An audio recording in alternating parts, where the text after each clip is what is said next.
Hello and welcome to our very first Modern Horizons 3 draft. Now that it's been released on Arena, this is no longer an early access draft. We are sitting at Platinum 3 and hoping to hit rank 1. But first, we gotta hit Mythic. And we do this by joining this draft and getting started here. Really excited. I've been waiting for a while now. The early access event was like a week ago, and I've just been sitting on my hands.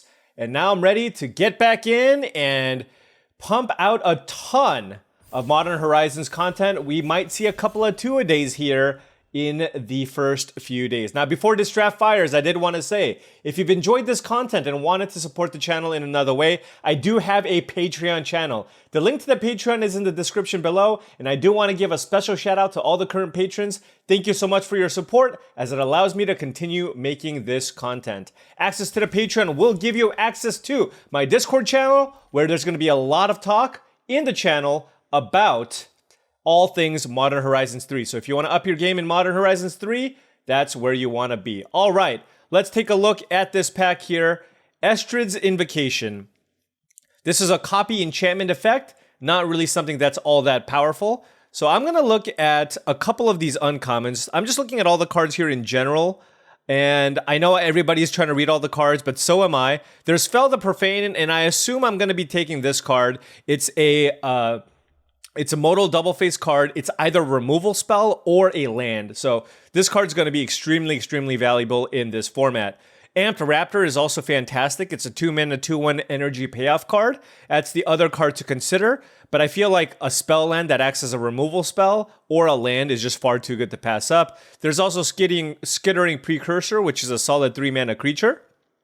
For uncommons, there's also Strength of the Harvest, which is also a spell land, but I do think it's worse than Fel the Profane. And I think that's basically it. There's like Cyclops Superconductor, but I think taking just a spell land first pick, first pack is probably one of the best options for us. Moving on to this pack, we have Mindless Conscription, which is a really nice payoff card. If you're looking to be the blue-black draw cards deck, I think that's a completely fine option to consider.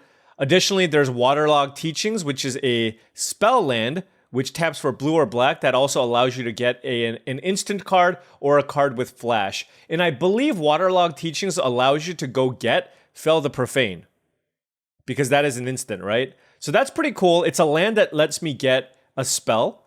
At common, we don't have anything too awesome, so I think it's between one of these two uncommons.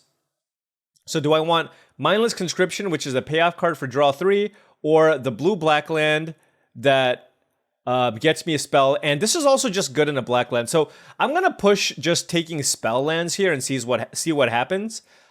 This doesn't necessarily lock you into being blue-black, whereas Mindless Conscription basically does. I don't think Mindless Conscription is really a card that you want outside of your blue-black deck. So let's take the Waterlogged Teachings as another solid spell land effect.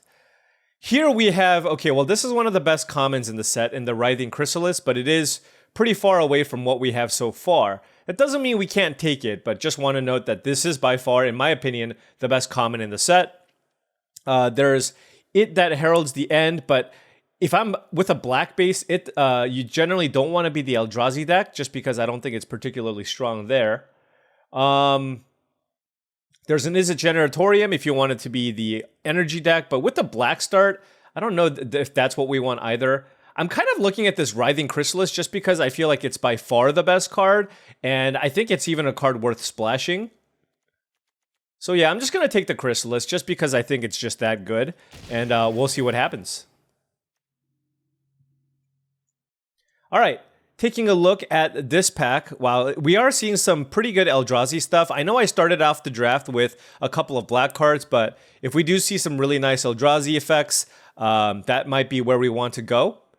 There is a Worn Power Stone for a ramp. There's also Emrakul's Messenger. This is 2 mana for a 2/1 flyer. Whenever you draw your second card each turn, create a 0/1 colorless Eldrazi spawn creature token. I think this card is very good. And again, I'm going to speculate on this. I think there's still a world where we do end up in a blue-black, right? If we end up in a blue-black control deck, I think this card is excellent as just a 2-mana, 2/1 flyer that generates me an Eldrazi spawn token every turn.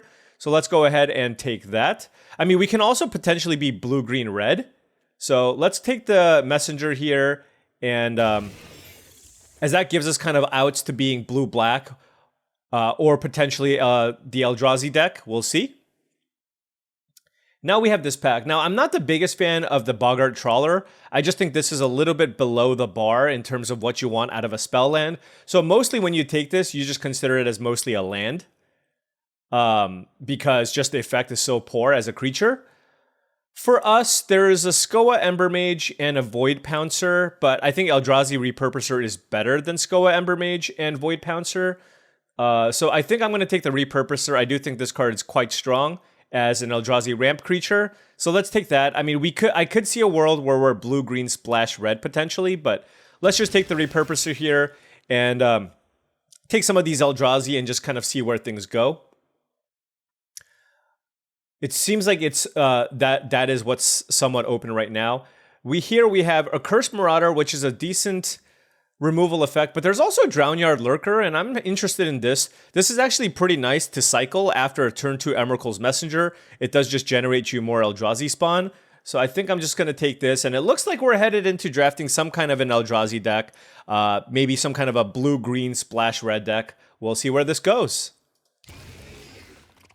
Not seeing a whole lot of black after the Fel of the Profane and the Waterlogged Teachings. Now, I can still play the Waterlogged Teachings if I do have some decent spells to get. Right now, we don't. And now we have this pack, which has some decent options here. Drownyard Lurker is the card that I'm looking at, just as another ramp creature. It's an Eldrazi payoff card. But there's a lot of good cards here. Edge Slith is excellent in the artifact decks. Airy Auxiliary is good in the white aggressive decks. Deep Analysis is an okay card draw spell. There's also Expanding Ooze, which is pretty nice in black-green. But I'm going to take the Drownyard Lurker as just another top-end card to play in a blue-based deck. Here we have, there's an energy card in the Cyclops Superconductor. I mean, obviously, there's a lot of different directions we can go. There's another Drownyard Lurker, but here I do think I'm going to take another spell land here. Blue seems somewhat open, and I do think this is good enough to take. We already have 2 copies of Drownyard Lurker, so I'm interested in another spell land. So let's take the Sink into Stupor here. And probably not going to play this Fel of the Profane here, just because we haven't really seen a whole lot of black. Although noting that I am starting to see red cards. There's a Cyclops Superconductor, Skittering Precursor, and Void Pouncer. This does tell me that blue-red might be open, so that's something that we can consider as well. Skittering Precursor I actually don't like very much unless I am the Sacrifice deck. So I'm looking at Void Pouncer or Cyclops Superconductor, and I'm going to take the Cyclops Superconductor. I think this has more upside. We'll see where this goes. But wow, look at this pack now. Mindless Conscription tabled. So the blue-black color combination might still be available here. There's also Unfathomable Truths. But I think this is kind of replaceable, and I think this is a pretty cool payoff card that we were looking at previously. So let's take the Mindless Conscription and just take it one pick at a time and see kind of where things end up. Here, now, I mean, I don't know where to go. I don't know where to go. We're seeing signpost cards everywhere. There's a Gravedigg here, which I think is pretty solid, so I'm going to take it here. And maybe we're going to go back into blue-black. Maybe. I will say that I do think that Eldrazi, particularly the green Eldrazi decks, might be pretty overdrafted early. That was my experience in the early access drafts, but we'll see. And now there's a Snapping Voidcraw, so I don't even know what to think anymore.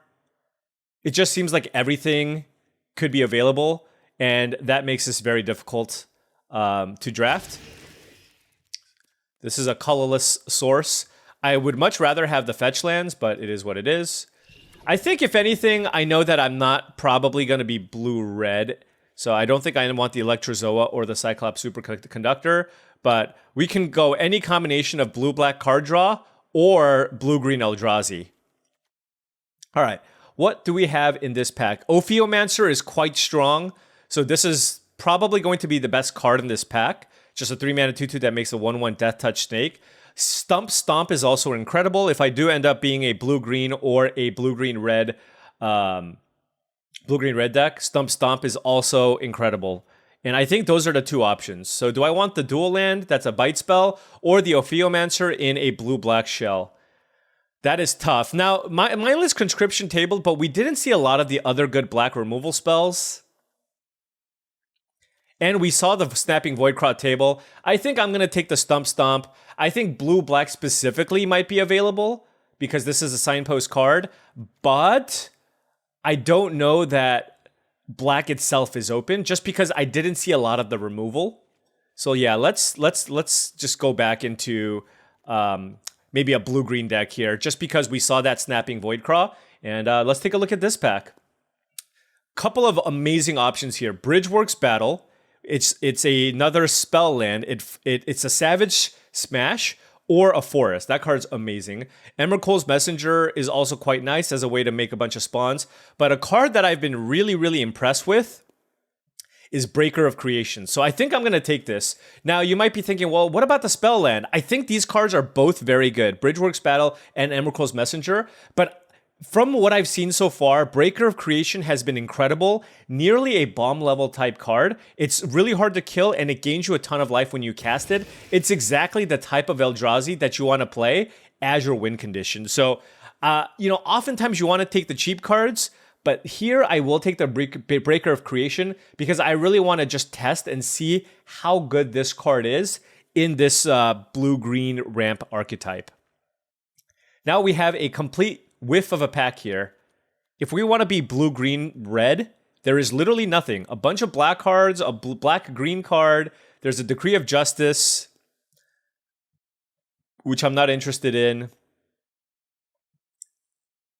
I don't really like Corrupted Shapeshifter. It's not something that I want. So I suppose I can take Horrid Shadow Spinner in case we do end up back into blue-black. Just because there's nothing that I'm interested in blue, green, or red. So I'll take this here in case we do somehow get a bunch of black cards and I do end up wanting to play blue-black as my color combination, although I doubt it. Here we have an interesting pack. Wow, a lot of great options. There's Annoyed Altasaur, which I do think is an amazing, amazing top-end card. There's a Snapping Voidcraw, which is another good ramp creature, although I think we're going to get more of these probably. There's Ether Spike, which is a cheap interactive counterspell. And there's Kozilek's Unsealing, 3 mana. When you cast a creature spell that costs 4, 5, or 6, you make 2 spawns, and then if you cast a 7-drop, you draw 3. I think I'm going to take the Annoyed Altasaur. I just think this is another really good top-end card, and now I have all my top-end stuff covered.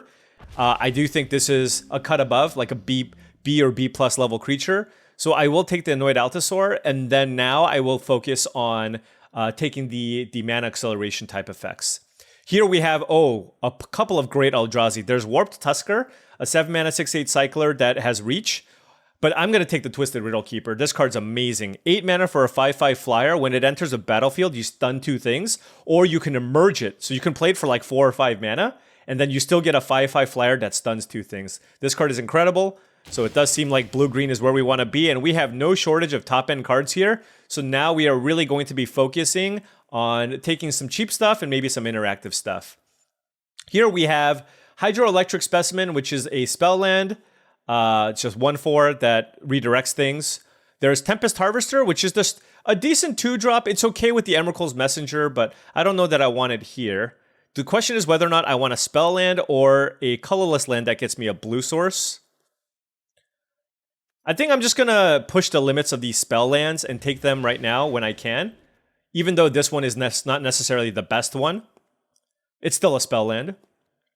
Here I'm going to slam Path of Annihilation. This card is awesome. 4 mana, make 2/0/1 colorless spawn tokens, and all your Eldrazi have tap, add 1 mana of any color, and you win. When you play something big, you gain 4 life. It's exactly the type of card that you want in your blue-green Eldrazi ramp deck, so very, very happy to pick this up.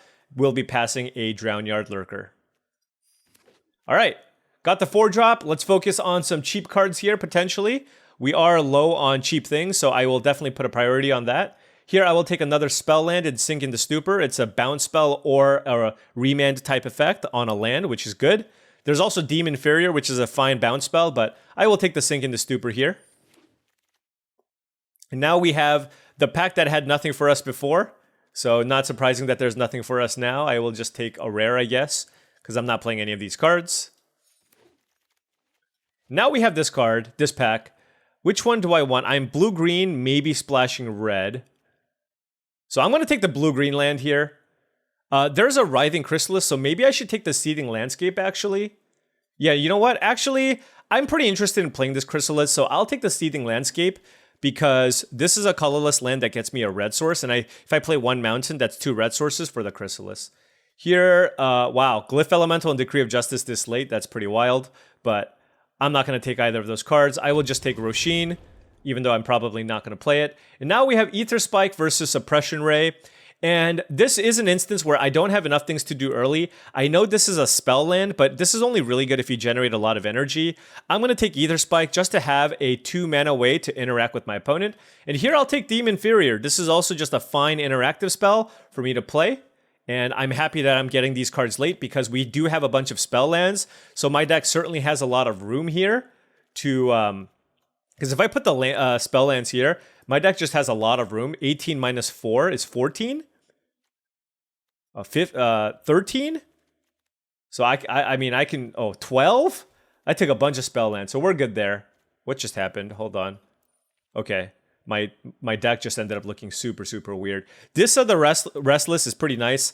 Whenever one of your creatures deals combat damage, you make a Tarmogoyf, but it's too hard to cast. I think I'm just going to take another Twisted Riddle Keeper. There's no good cheap blue or green card, so I will just take Twisted Riddle Keeper here as just an excellent Eldrazi payoff card. Hopefully we can get some more ramp effects here because that's what I'm going to be on the lookout for. Galvanic Discharge is an excellent removal effect, but we can't... I mean, we can splash it, but I'm looking at the Kozilek's command and I'm really interested in it. We don't have a ton of ways to generate colorless mana, but I'm going to take this and see if we can pick up more colorless sources. We have Drownyard Lurkers, Path of Annihilation, Writhing Chrysalis, Void Claw, Repurposer. Even if we don't have ways to generate colorless mana from our lands, I think you'll still be able to cast this. So let's take Kozilek's command there. Let's put our spells here. And wow, our curve is very high though. Wow, Nadu! Winged Wisdom. This card's awesome. 3 mana for a 3/4 flyer. When creatures you control have, whenever this becomes targeted, you reveal the top card. You basically draw a card whenever you target your creatures. So 3 mana for a 3/4 flyer that draws a card when it gets targeted. Yeah, that's great. Drownyard Lurker's fine. It that heralds the end's also fine. Ether Spike and Contaminated Landscape also all fine. But I want to take this blue-green rare. And solid 3-drop, good body, and draws me a card when you target it? Yes. Yes, please. Great with bite spells, by the way. Speaking of bite spells, I'm going to take another Stump Stomp. I think I'm going to take the second Stump Stomp over the third Twisted Riddle Keeper. I already have 2 of these already. So, I mean, look at this. I have 3, 4, 5, 6 things to do that's expensive along with the Kozilek's command. I'd much rather have Stump Stomp at this point. And we have another spell land. So, I mean, this could be a deck. The thing is with Stump Stomp, this is something that I'd rather play as a spell in most instances. So I treat this as more of a spell. So I treat, like, for example, I'll kind of put it in the spell slot, and I'll be happy playing 19 lands in this deck because I have the 2 Stump Stomps. Whereas cards like the Specimen, the Sink into Stupor, and the Waterlogged Teachings are more cards that I treat as lands that can occasionally be spells. Here I will slam a Snapping Voidcraw. I really like Annoyed Altasaur, but we already have a ton of expensive cards, so the Voidcraw is exactly the type of card that we want to make sure we can ramp into our expensive cards. Also, Stump Stomp gives you red mana for the Writhing Chrysalis, so I think we're pretty good on the red sources with the Seething Landscape, double Stump Stomp, and a Mountain. That gives us 4 red sources for the Writhing Chrysalis. Now we have this pack where we can either take the Ether Spike, we can take I don't like Collective Resistance that much, or the Tempest Harvester, or the Contaminated Landscape. I'm going to take the Tempest Harvester. I don't have any other 2-mana creatures, so this does... I think the looting can be relevant, so I will take this here as just it's nice with the Emrakul's Messenger as well, so let's take 1 copy of that. Here we have the choice between Glaring Fleshraker. We have how many? We have 1, 2, 3, 4, 5, 6, 7, 8, 9. We have a lot of colorless cards. So I will take it over the Foreboding Landscape just because I want to just push the Eldrazi themes here and see how this plays out. Yeah, I want to see how it plays out. Now we have Strength of the Harvest versus Tempest Harvester. This is a spell land, but I do think I'm more interested in the 2-drop. Like I said, I'm kind of low on cheap things to play, and I think 2 mana for a 2/1 that lets you loot twice is pretty solid. So let's go ahead and just take another Tempest Harvester here, just for the sake of this deck's mana curve. What's our removal situation? Not great. I wonder if I should play Utter Insignificance, just because I'm pretty light on removal. There's Consigned to Memory, but I think this is more of a sideboard card. Sneaky Snacker, blue-black was kind of open. But yeah, I'll take the Utter Insignificance just because I am lacking removal. That's a really late Area Auxiliary and Inspired Inventor, so white might have been open. But I'm going to take Nesting Grounds as a colorless mana source. And now we have the choice between Ether Spike and Drownyard Lurker and Malevolent Rumble. Huh. I wonder if I want the Malevolent Rumble. You know what? I'm just going to take another Ether Spike. I don't think you can go too wrong with this. It's a really solid counterspell early. I have a couple of Tempest Harvesters as well. So yeah, let's just take the Ether Spikes because I'm kind of lacking interaction. And see how this plays out. I think the deck looks okay. We have some decent top end, some ramps, and we also took some things to play early. And just to note, I tried my best this time. I know it's really hard. I've been speaking through all my cards, and I hear you. I've been trying my best to highlight the cards, but I will tell you right now, it is not easy to highlight the cards while also trying to look at the rest of the pack, describe my thought process, figure out my the proper mana curve and interaction that my deck needs, and do that all at the same time. Okay? But I did try. Maybe it wasn't perfect, but I will try again in the next video. All right. Let's take a look here and see our spells and creatures and lands and all that jazz. These are all of our lands. This is our interaction. I'll keep Ether Spike at 2 just because you can play that at 2. So this is kind of the deck here.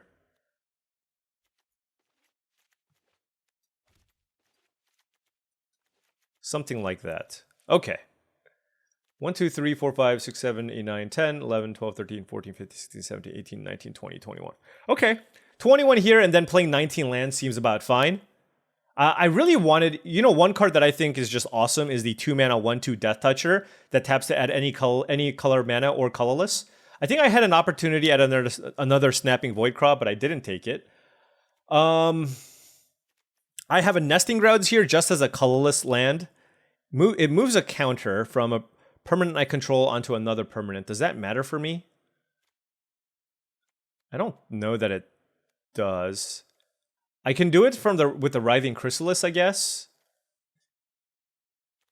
Yeah, I don't know, because I have Glaring Fleshraker as something that costs colorless mana, but I don't have that many sources of colorless mana, but I'm going to still try it just because I feel like I do have enough ways to make spawns, right? We have 1, 2, 3, 4, 5, 6, 7. So hopefully that's enough. Anyways, let's figure out our mana base and just go. 7, 8, 9, 10, 11 blue sources. Also, let's look. Does this get a good instant? I mean, it gets Kozilek's Command and Unfathomable Truths or Utter Insignificance. Yeah, absolutely. I'll play this. 4, 5, 6, 7, 8. This is a blue land, so that's 9 blue sources. I think that's good. And then definitely want 1 mountain to fetch with the Seething Landscape, so maybe like 2 forests. And this gives us 5, 6, 7 green sources. Probably want 1 more. So this is 4, 5, 10, 11, 12, 13, 14, 15, 16, 17, 18. Because of the 2 stomps, I do think I probably just want to play 19 lands. Meaning I do need to cut something here. I think I'll probably cut the Demon Farrier. I do have 2 Sink into Stupors as bounce effects. So let's just cut that. I kind of like my creatures. I like having these 2 drops. The Glaring Fleshraker, I don't know how good it is, but I do have a combo, by the way. I have Glaring Fleshraker plus Kozilek's Command, and I want to fireball somebody out. Because if you make X01 spawns, and then you deal 1 damage every time a colorless creature enters the battlefield. So I want to live that dream. 19 lands. Let's try this out. All right, draft number 1. Can we pick up a trophy in our very first Modern Horizons 3 release draft, right? This is no longer the early access event. Everybody's maybe played a pre-release. We'll see how this goes. All right. What do we have? I see some spell lands here. Yeah, definitely keeping this. This is a colorless source that I can use to get a red. Given that I have the Chrysalis, yeah, let's still play this tapped. This land definitely comes into play tapped more often than not.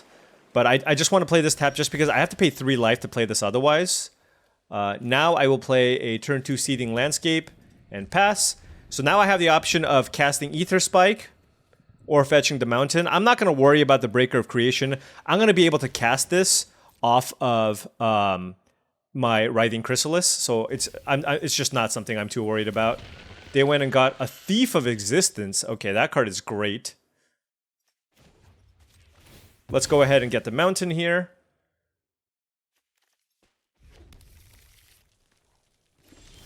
And hopefully we can find a mana source here to be able to play the Writhing Chrysalis. We're playing a 19 land deck, okay? Come on. We're playing a 19 land deck. So they might just play the 3-4. We'll see. Evolution Witness. I feel like I'm in a situation where I just want to counter anything. So let's just go ahead and Ether Spike. And we'll use 2 energy because they do have a spawn in play.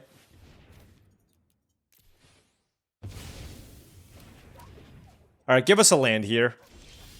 Nope. Well, I guess if I don't draw a land, it should be a Snapping Voidcraw. Now, the Thief of Existence doesn't kill creatures, so it's safe from the Thief of Existence at least.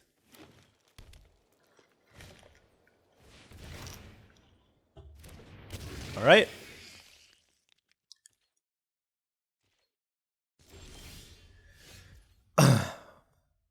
So this is interesting. I have access to 5 mana, so I can play the Writhing Chrysalis, or I can play Unfathomable Truths and just draw 3 cards, make a spawn, and try to hit a land drop. I think I'm going to do that. There we go. I just wanted to continue hitting my land drops. There's not infinite pressure on us right now. 3, 4, 5, 6, 7. Next turn we can play Breaker of Creation, by the way. Darn. Next turn we cannot play Breaker of Creation, by the way.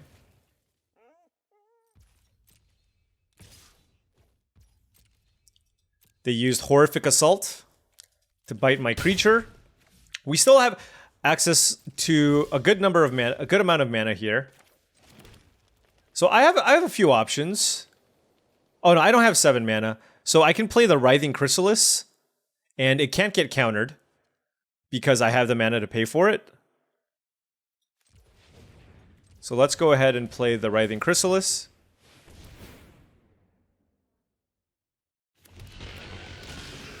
And then I can play Tempest 3, 4, 5, 6, 7, 8 mana. I can play the Breaker next turn if I really want.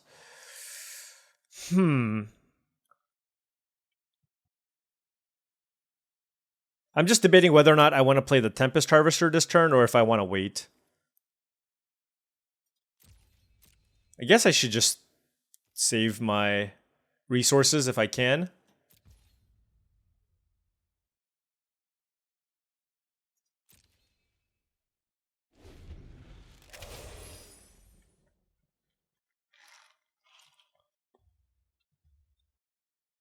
The thing is, I have the combo here too. I have Emrakul's Messenger and Tempest Harvester. So if Tempest Harvester is active, I could have played the Emrakul's Messenger and just make spawn every turn. Wow, they're just leaving an infinite mana available, so that's not suspect at all. Excuse me. So maybe I don't lead with the Breaker of Creation.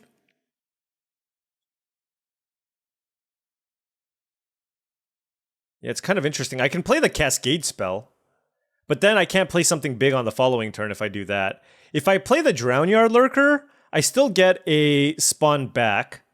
So that still gives me access to 7 mana.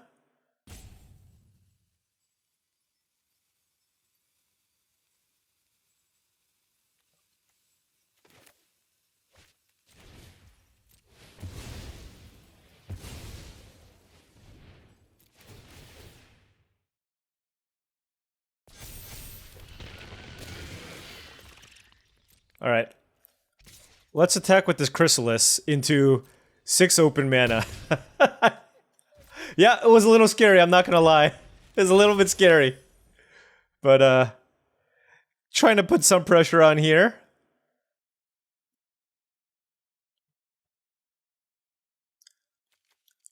Got a couple of large beaters in play.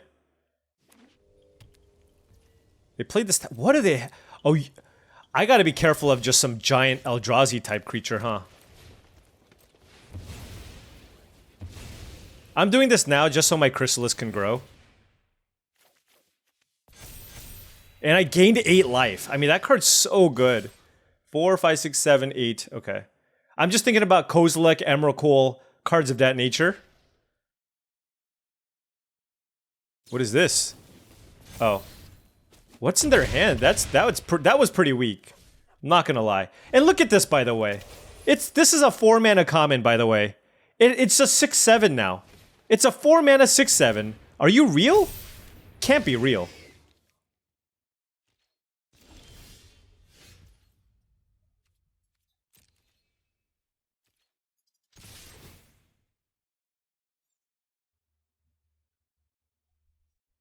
So we got Annihilator 2. Wait, they sacked. They're keeping their land. Okay.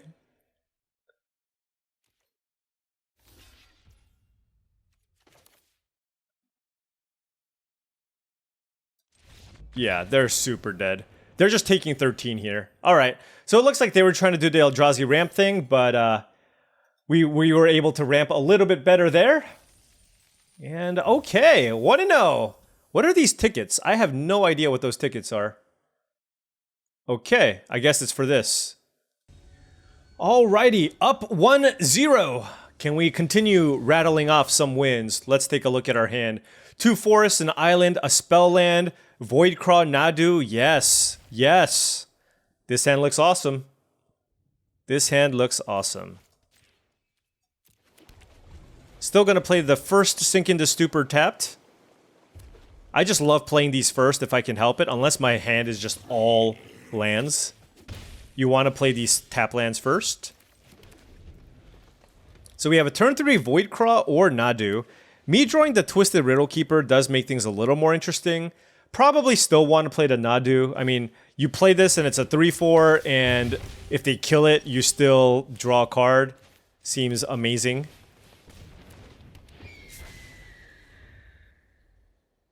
Now if I draw something like a Stump Stomp off the top, it's so, so good. This is an archetype I really wanted to try, by the way. Red-White Aggro.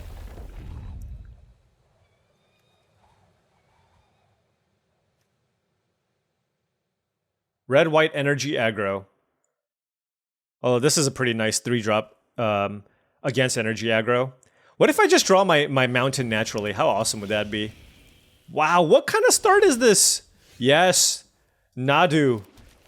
Getting it done for us. We're gonna keep that one back. So now we have 4, 5, 6, 7 mana next turn. Okay. So they do have a Sarpadian Simulacrum. So that does allow me to draw a card. Okay. I can still block the Pyro Surfer.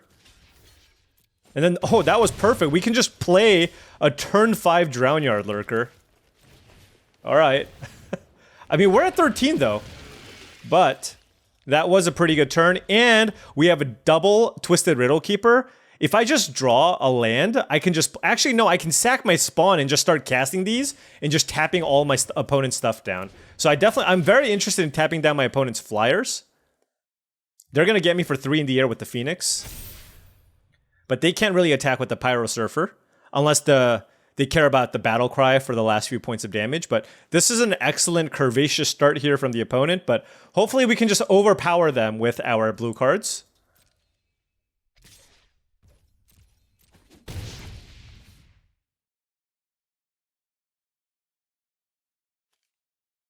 Yeah, we will get to see the power of the Twisted Riddle Keepers. I think these are just going to be ridiculous. Oh, and a Stump Stomp? Jeez.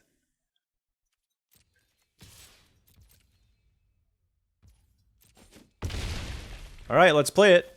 8. This thing is so ridiculous! Like, How do you win? Look at,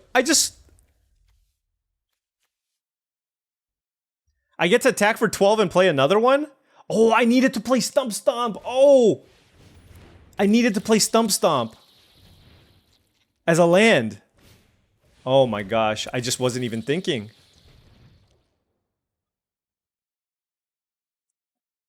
Oh, I can still emerge this, right? Oh no, can I kill them? No, I'm little bit short on damage.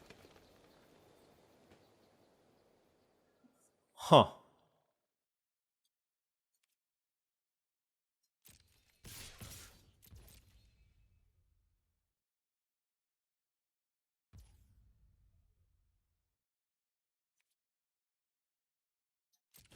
Okay, so this is really interesting. I got them down to 1, and I'm certainly playing this Twisted Riddle Keeper. I'm just curious how I should go about this, because I'd certainly want to tap 2 things down.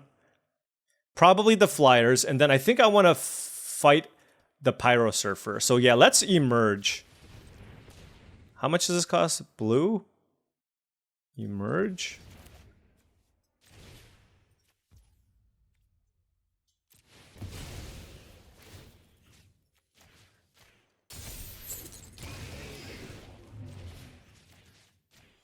I'm just afraid the battle cry land thing is gonna just get me. So now I have 2 5/5 flyers, they're at 1, and both their flyers are tapped.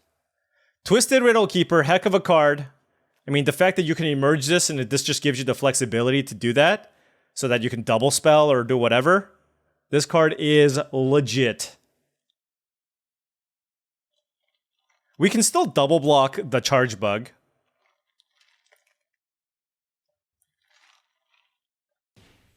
Strength of the Harvest. Oh my gosh, 6, 7, 8, 9 damage. They can't kill this for this much mana, right?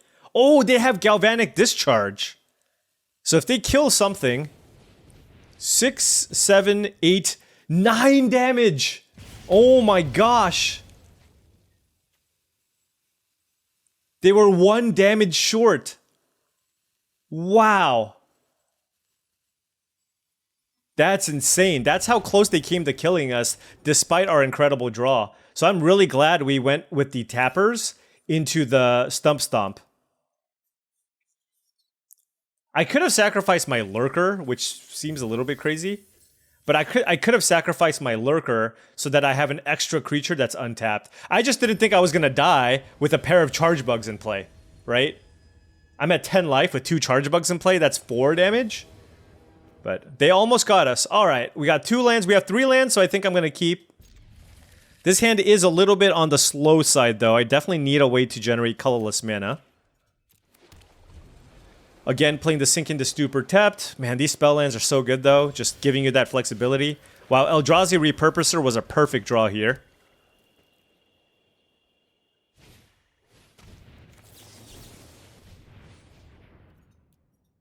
We have 1 energy left over, and that's why this card's great, by the way. Oftentimes, you can just Force Spike your opponent. You can just, and you'll have an energy left over. So now I'm going to play Eldrazi Repurposer. But our hand is still very, very clunky. Marionette Apprentice. I can still play the Twisted Riddle Keeper, I just don't know how good it is, right? Like, I can sacrifice my Repurposer so that I can play this, but do I want to do that?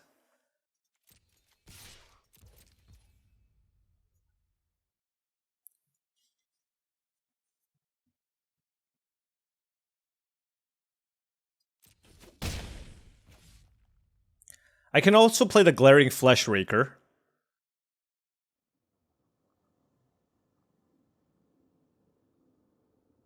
But then I can't play the Riddle Keeper if I do that. Huh. Playing against red-black, so they have a lot of removal, probably. I'm just going to play the Riddle Keeper.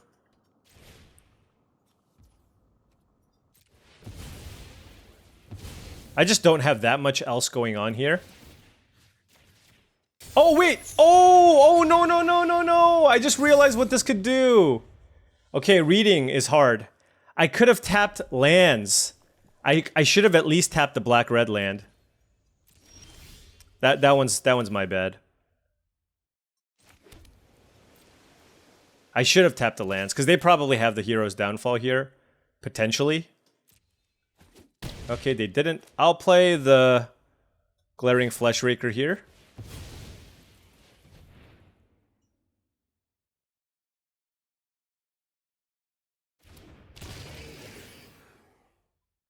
Although they might have a removal spell for this.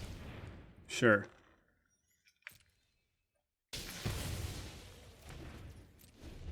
Alright. 5/5 flyer, you need to go all the way for me.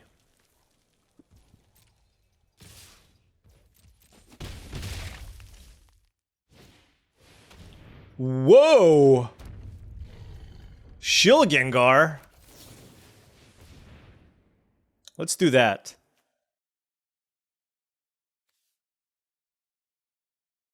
5-mana 6/6 flyer? Are you kidding me? Alright, so they can sack things to ping me and then make a blood, I guess? Is that what this is doing? Oh, so they're just gonna sack their board? To get a bunch of blood? Okay. You know, I'm gonna hold this thing in the stupor. I feel like this remand effect with the 5/5 flyers is kind of what I want. So we'll see what they do. But I don't care about these artifacts. I just really want to protect my Twisted Riddle Keeper.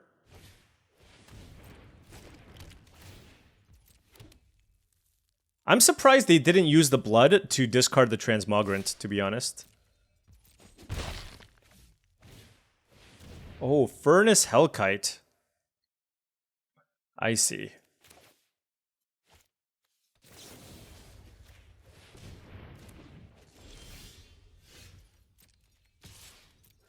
Oh, this is great. So I drew Stump Stomp. So, they're gonna play the dragon again, and then I can just bite it. Hopefully. It would be really bad if they equipped the Furnace Hellkite, though. I will say. What the? A second Furnace Hellkite? Oh no. That's really interesting. Can I not emerge this? Interesting. You may cast this by sacrifice creature and playing the emerge. Okay, I guess you can't emerge a bigger thing? I didn't know that. Huh.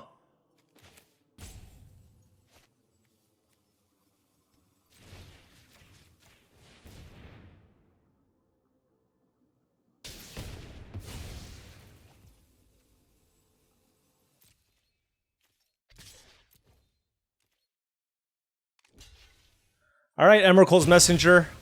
It's on you. Man, I thought this was looking so good for us, but then they went 2 Furnace Hellkite. So now if they have a removal spell for the Messenger, I think I'm just extremely behind, sadly.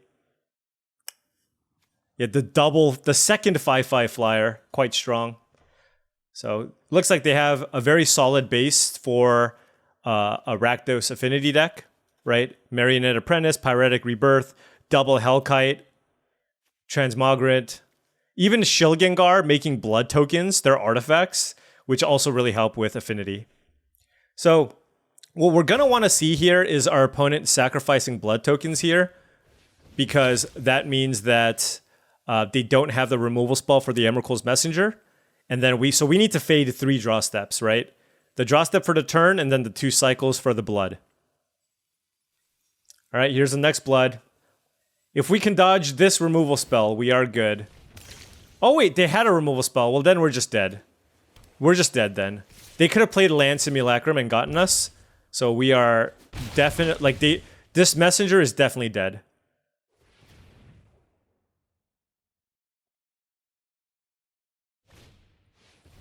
What? What? Why didn't they just play the Simulacrum and killed me? And kill the Messenger? Could they not have done that? They could have. Okay. Wow.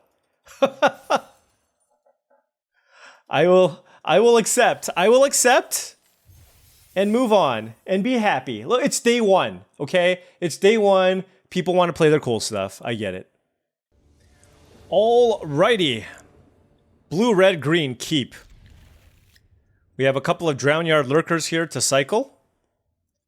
And then hopefully cycling one will allow us to cast the other. Got interaction here and a card draw spell, so can't complain about this hand. Ooh, another aggressive hand, or start from the opponent. But we drew an excellent one here in Nadu.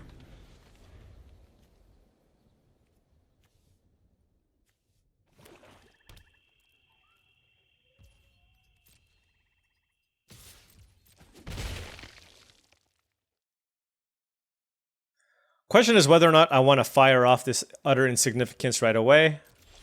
Nope. Let's just play Nadu. I don't think there's many 2-mana things that kill this. There's the -3/-3 for 2 mana. For 3, oh no, they have the Dog Umbra. That could certainly kill it.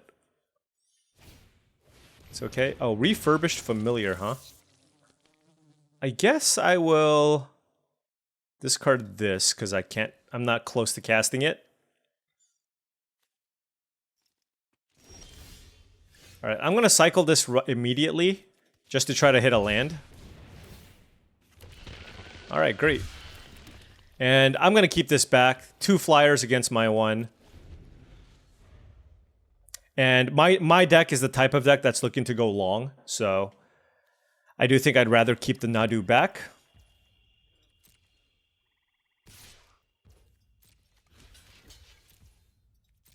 I have no idea what they can have. -3/-3? I'm happy with that trade. I mean, ish. They go -3/-3 and then I draw a card. No, they have to have something else here. I'm gonna discard this. Really? That was a bluff attack? Oh, man. Okay. Not gonna emerge Nadu. I guess I'm just going to draw cards again, just because it gets me an 0-1 back, and it just lets me hit my land drops again.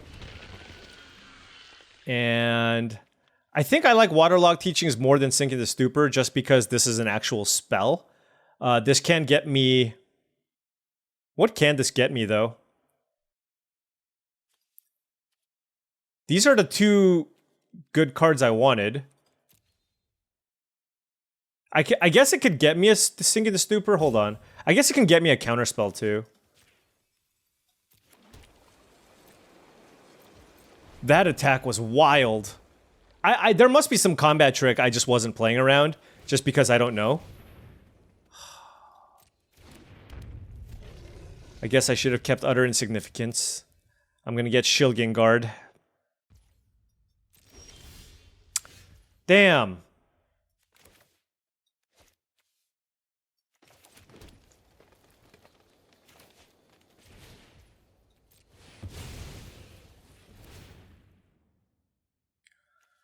Play Drownyard Lurker, take a bunch from the Shilgengar, and then hopefully we can gain a bunch of life off the Breaker of Creation, and hopefully that'll be enough. We also have the Riddle Keeper which we can cast, so maybe there is a world where we can race them.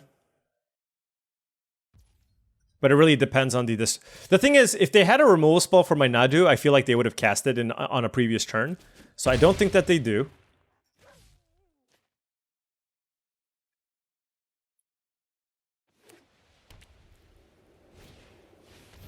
Solstice Zealot. Okay.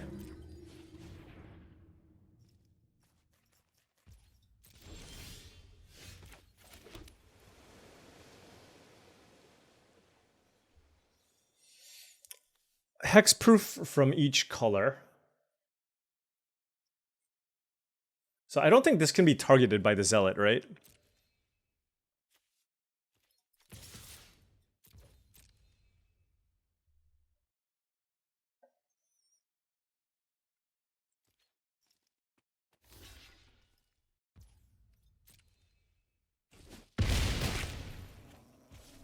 Which one do I want to cast?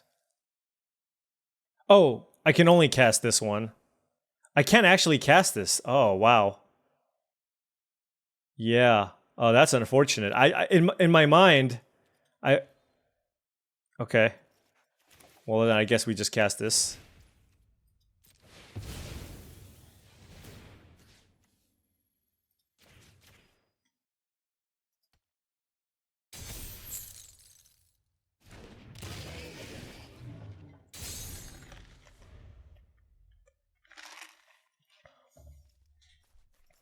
I mean, this is a lot of damage. Oh, also when anything gets even tapped. Also, if I had other ways to target my own things, that would also be nice. We'll see where this goes. Like I said, Waterlogged Teachings does get me access to the counterspell. I also have a second copy of Sink into Stupor I can search for. Regretting this utter insignificance, definitely.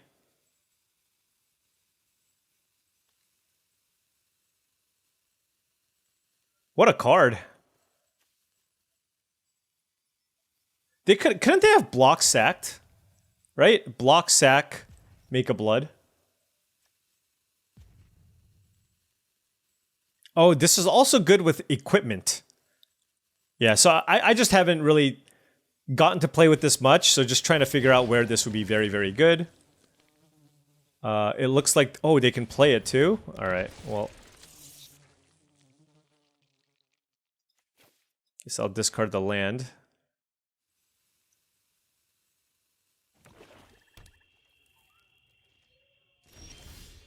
Oh, stump stomp. Oh, that is amazing.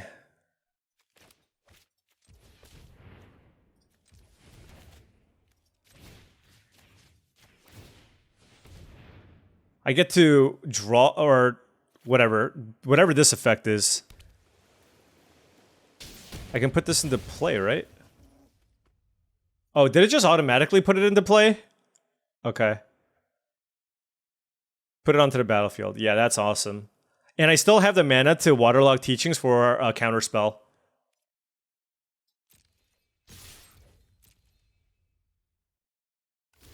Alright, double block Nadu, sure. So they're at 5. We have a 7/7 and a 5/5 with the Waterlogged Teachings for whatever.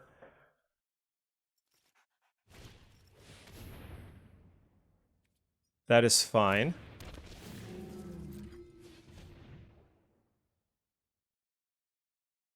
I guess they can just indefinitely tap this Riddle Keeper. They probably shouldn't equip with the Mandibular Cut. Oh no, they can, because this is a free activation.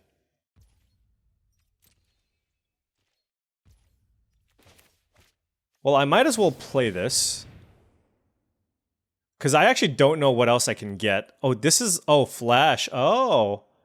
Sorcery, Sink into Stupor. I think I want the bounce spell most likely. So let's just go ahead and fetch that. Oh my gosh. That was also a draw. Don't get it twisted. Oh, but I will.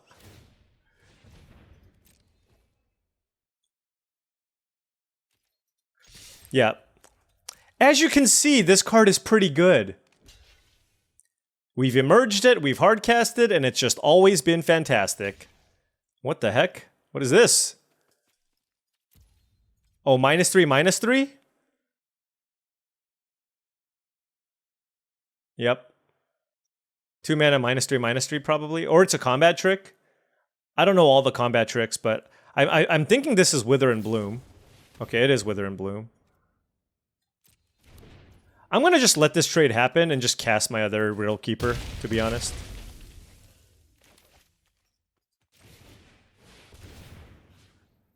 Yeah. Let's tap both creatures because they can give one of them flying. So now we have 2 lethal flyers and they're drawing 1 card. Okay!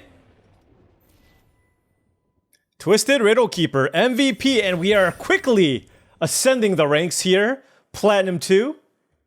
Getting all the mediocre finishes out of the that's the rear view mirror with the early access event, okay? We are going to move forward with all of our sweet spell lands and pick up some W's.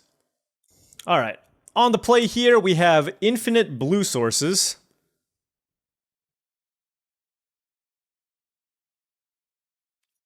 I'm on the play. I guess I'll keep. I mean, I have a bunch of blue lands. I have this Unfathomable Truths. I have a Sink into Stupor if I really need to cast it, although generally don't want to play this as a bounce spell. I think I will play this Waterlogged Teachings. I do have two of the better spells that I would want to search for anyways. All right. Blue-black tap land here. Plains.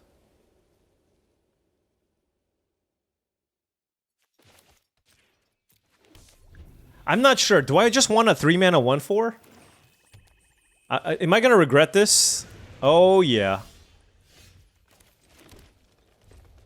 Well, alright, well.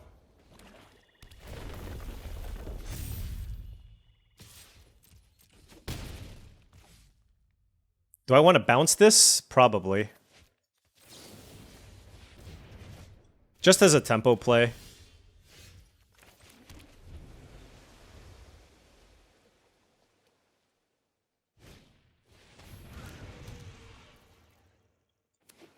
Oh no, it's going to be a 4/4?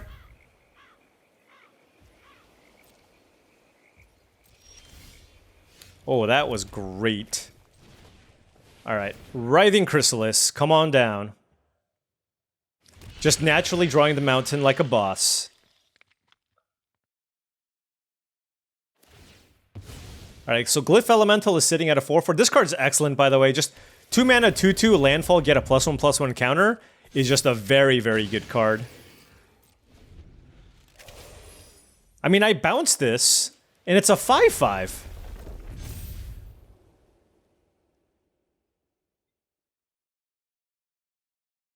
Now, I can play this and exile it at some point. I can choose to just prevent a lot of damage here by just block sack with an Eldrazi spawn. But we will see. Refurbished Familiar. Dang. Oh, I can't play the Altasaur. I don't have a second green source.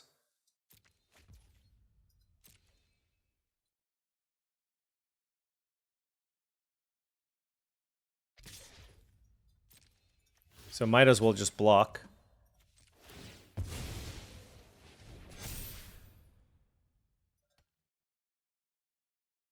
So the question is if I should, whether or not I should just put this on here. Yeah, I will.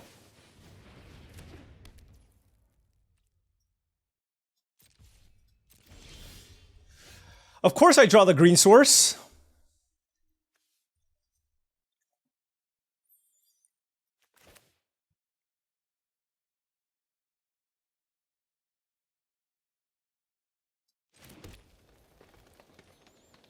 Huh. So I can choose to just exile it now and not worry about it, or just play the Annoyed Altasaur. I'll play the Annoyed Altasaur. Look, the opportunity to play a 7-drop just seems too great, so let's go ahead and do that. I'll take the Snapping Voidcraw, sure.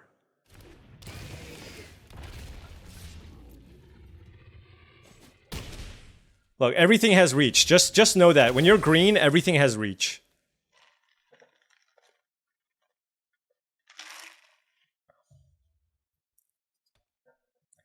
Let's see what they kill. I will be able to exile the Glyph Elemental next turn, and also play this Unfathomable Truths. So, we have access to lots and lots of mana. They are splashing blue for something. Oh, okay, so Annoyed Altasaur goes down, and we will take 6 damage here. Does this have reach? No, unlucky.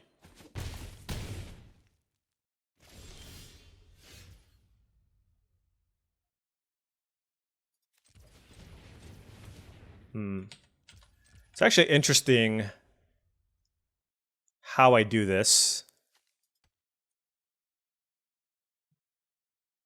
Because I want to exile this.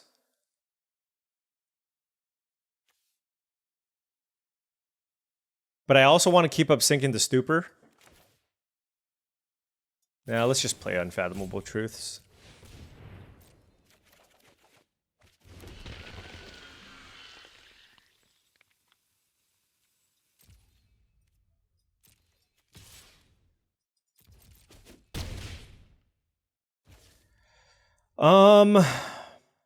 Three, four, five, six.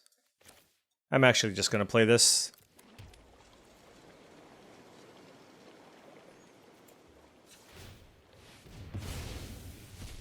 No messing around here. I mean, trading 4 for 2 damage still seems okay. And now we have double Twisted Riddle Keeper, so it's going to be very, very hard for them. And the reason why I played the land is if they kill my Snapping Voidcraw, if I still have the ability to play Twisted Riddle Keeper. Alright, so they can't cast that at least.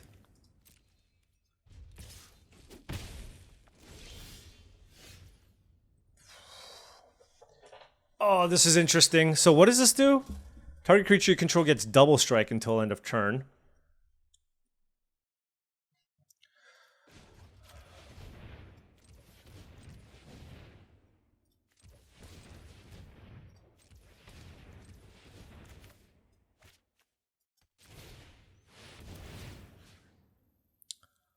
Huh.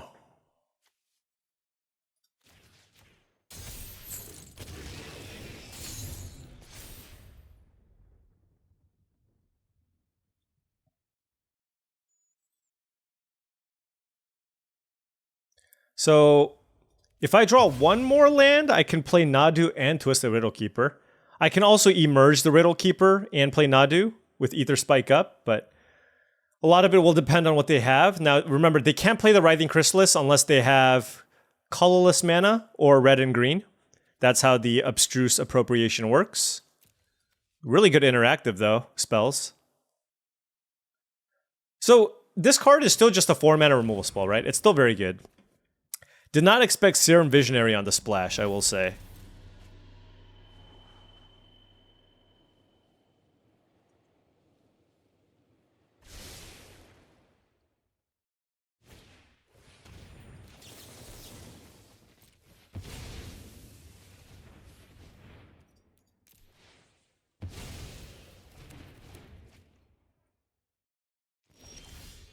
Okay. So that doesn't let us draw extra cards. 3, 4, 5, 6, 7, 8. We have access to 9 mana.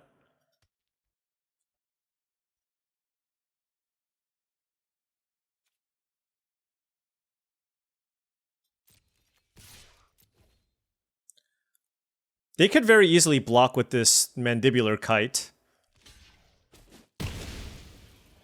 So now the question is whether or not I want to emerge, right? Because if I emerge, I can play everything. If I emerge, I can play all 3 of these cards, which seems very good.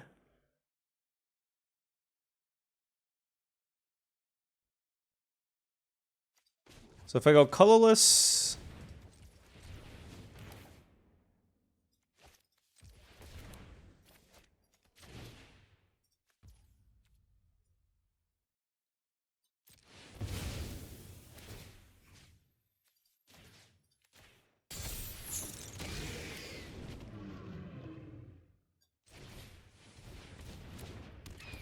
Alright. Just kind of all in here. Getting rid of our ramp creature to put 15 power of flying in the air. Hopefully this is good enough. And by doing this also, if they want to kill any of our creatures, we still get to draw a card, right? Because we have the Nadu in play. So I think that was a worthy exchange. But I am at 9 life, so it's still a little bit scary depending on what they have.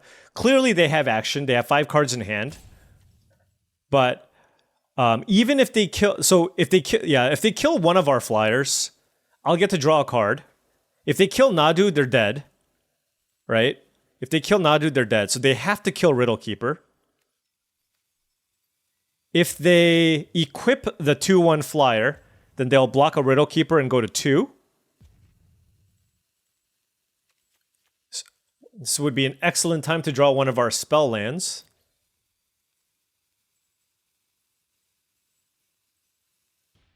Airy Auxiliary. Okay, that is a flyer. That is a flyer. So any removal spell here would be great for us. Bounce spell would also be great. Airy Auxiliary does have to chump here. Oh! And there you have it. Spell lands for the win. That's incredible. Spell lands for the win. All right. This draft is going super well. We are 5-0, 2 wins away from, I did like 7 drafts in the early access event. It was rough. It was rough. 0 trophies. But right now we are 5-0. Can we get the trophy? All right, on the play here, Island, 2 Forests, and a Snapping Voidcraw. Let's do... How are you ranked 28 already?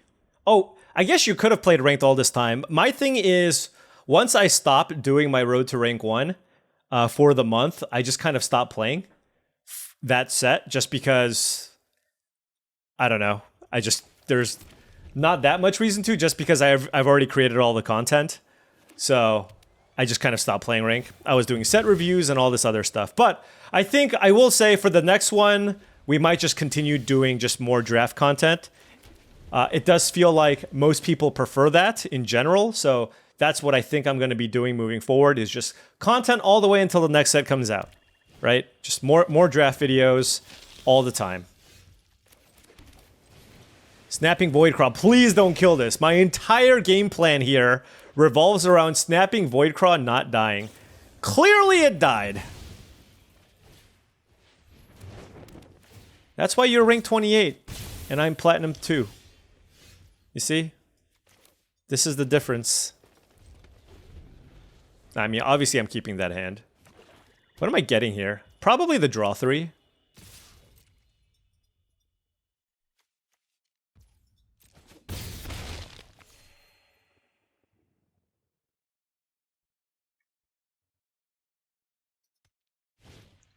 Refurbished Familiar.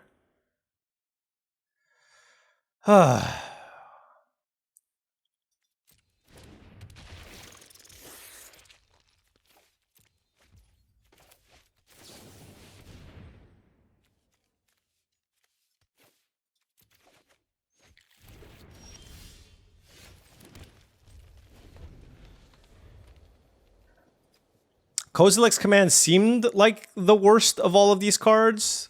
Unclear, though. Very nice little aggressive start here, though, from the opponent.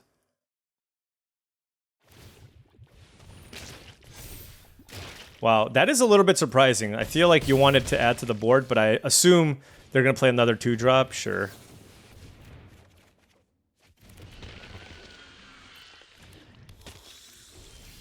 Okay.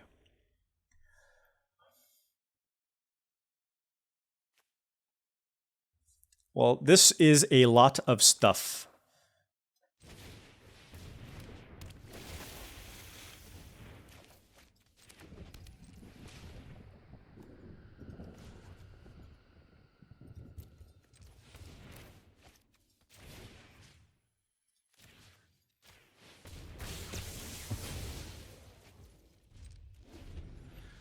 We'll do something like this, and then I can play a Breaker of Creation next turn. But in order for me to do that, I need to not block with my spawn. So hopefully that works. I do have this counter spell available as well. Wait, where did I get 2 energy from? Oh, obviously, the Tempest Harvest. So, this is not bad, right? Because I got to play a thing, I got to bite, and then I get to counter spell their next play. So I'm happy enough with that. We get to block their 3/2. We go to 6, and the Breaker, I keep wanting to say Beaker, but the Breaker of Creation will not draw us cards, but gain us a bunch of life. Definitely want to cast this first. Certainly want to play this for 2 energy. All right.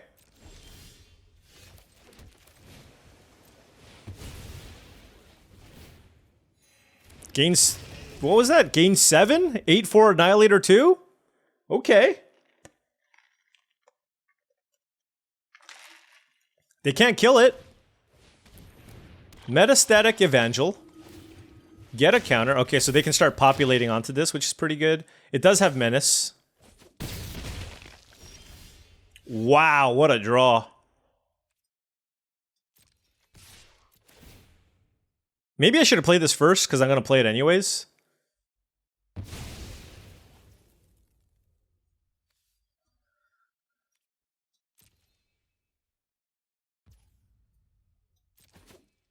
Yeah, I should have played this first, whatever.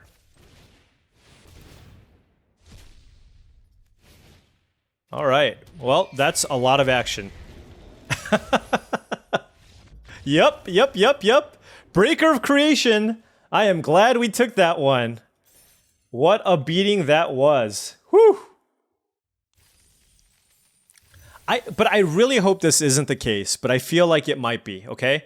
I know it's really early in the format. I just feel like the Eldrazi decks are really good at stalling with their spawns and getting to the late game.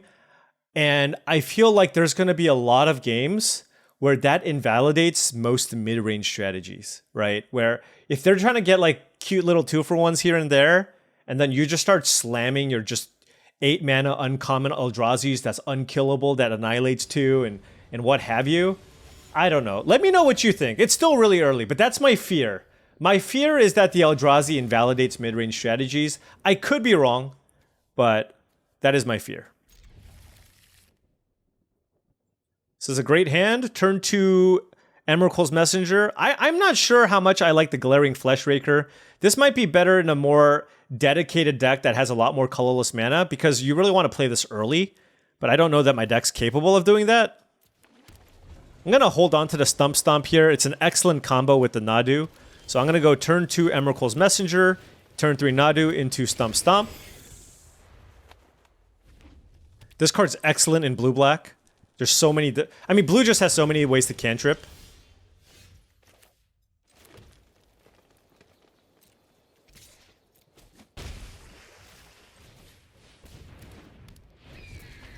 So, I have Stump Stomp, which I could have used to kill it, but I feel like Nadu is better here. We'll see. Oh, they're gonna put a... Oh, man. Okay. So they're gonna put a... Oh, they proliferated. I see. Oh, that's even better. Yikes.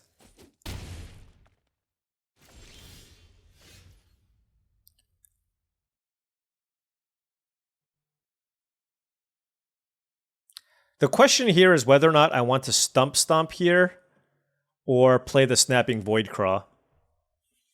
Because I take a heck of a lot of damage if I play the Snapping Voidcraw. But that does allow me to play the Twisted Riddle Keeper and then Stump Stomp the Glyph Elemental with that.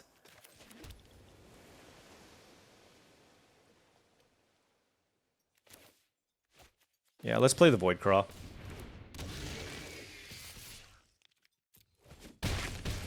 I'll just take a bunch of damage next turn and hope for the best. The thing is, I feel like I will be able to potentially turn things around. Because I can emerge into Stump Stomp. Wow, they actually were able to make a 6/6. That's pretty crazy.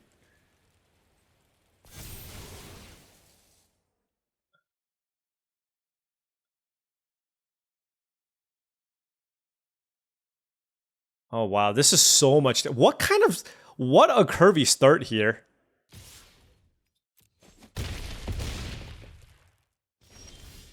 All right, well, let's hold on. 2, 3, 4, 5, 6, 7 mana. This is 4. If I sack this, it's 4 mana and Stump Stomp. I can't play the Fleshraker, right? Like if I play the Fleshraker, then emerge this for 3 mana, I won't be able to Stump Stomp. Now the question is, does that matter? Does being able to stomp matter? If I can just make more tokens? Maybe it doesn't.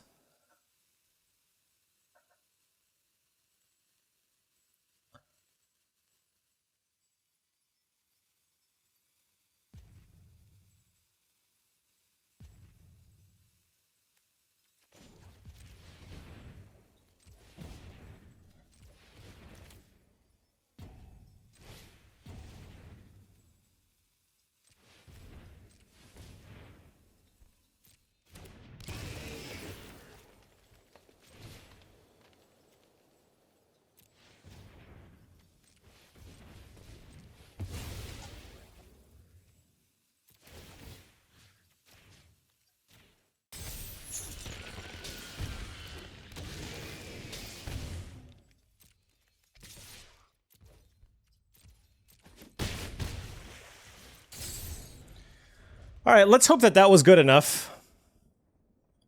They have 4 mana. These don't untap. Man, the Riddle Keepers have been absolutely incredible. Like, even if they killed us, I draw a card. We'll see what they... Oh! Oh! Wait, they don't have colorless mana. It doesn't have haste. Okay, okay. We're okay. We're okay. We're okay. I mean, they can still give this haste. They can only give 1, right? Okay.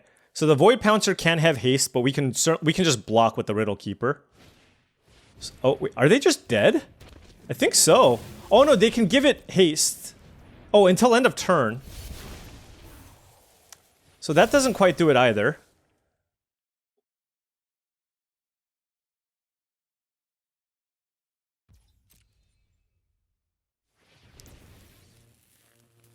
So what do they do? Tap down my Riddle Keep... Oh. Okay. Okay.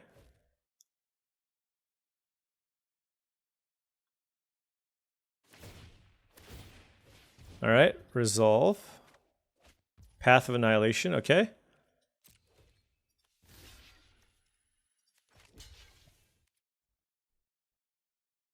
I mean, do I care? It's just... I have all flyers, right? Okay. Okay! Boom! Boom, boom, boom. Twisted Riddle Keeper once again doing some incredible, incredible work. And that is a clean 7-0. What an incredible way to start our journey to rank 1. I'm going to tell you right now, I was a little bit concerned with my results in the early access event. I was trying a lot of different things, and because I was trying a lot of different things, I was definitely losing a lot. And also, I want to note that people who play in the early access event tend to be pretty good, because a lot of them are content creators, which means that they play Magic for a living, which means they play lots of Magic. But we got to turn things around here with the very first draft, with a very nice... It played out very nice. Eldrazi ramp deck, blue-green, splashing the Writhing Chrysalis. One note is that this deck just had tons of spell lands, right? We had this, we had the Hydroelectric Specimen, which is kind of one of the worst of them. Stomp, which is absolutely amazing. You rarely should ever pass this card. And yeah, Nadu, the Void Craws. But honestly, the Twisted Riddle Keepers... It's just a top-end uncommon. And that's what makes the Eldrazi deck so strong. These are all uncommon. These feel like rares, right? These feel like rares, but they play out like rare-type effects, but they're not. They're not, and that's what makes them so good. Twist the Riddle Keeper, just allowing us to just outrace our opponents and kill them. Really strong card. I did have this as an A level uncommon, and then I downgraded it to a B, but it's right there. B plus A minus type card. Obviously, you want to have something to sacrifice to emerge it, but we emerged it or ramped into it, and both modes were awesome. Nadu, just an excellent body, really tough to deal with, and even if you do, you get some value. The Ether Spikes bought us some time to get to the late game, and we never had mana issues because with the spell lands, we were able to cheat, right? And by cheat, I mean we get to play 19 lands, but also don't not get flooded, right? Because 5 of them are spells. Excuse me, 6 of them are spells. So 19 lands, 6 spell lands, never run out of gas, so that you can just always play things and then get to the late game. Really, really enjoyed how this deck played out, and all of our expensive cards did a lot of work as well. I thought we had a pretty good balance. Maybe could have used one more mana ramp creature to play our big things, but I was really happy with how this played out, and what a fantastic way to start our journey to rank 1.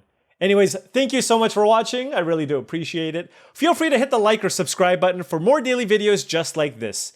If you've enjoyed the content and wanted to support the channel in another way, I do have a Patreon channel. The link to the Patreon is in the description below. I do want to give a special shout out to all the patrons. Thank you so much. Honestly, joining the Patreon right now is the best place to get a head start in Modern Horizons 3 preparation. We have channels for trophy picks, what's the pick, draft logs, anything you want. We have an amazing community there. Shout out to all the people there.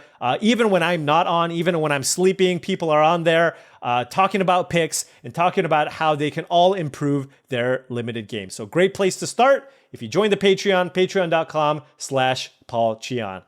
Thank you for watching, and I'll see you in tomorrow's video.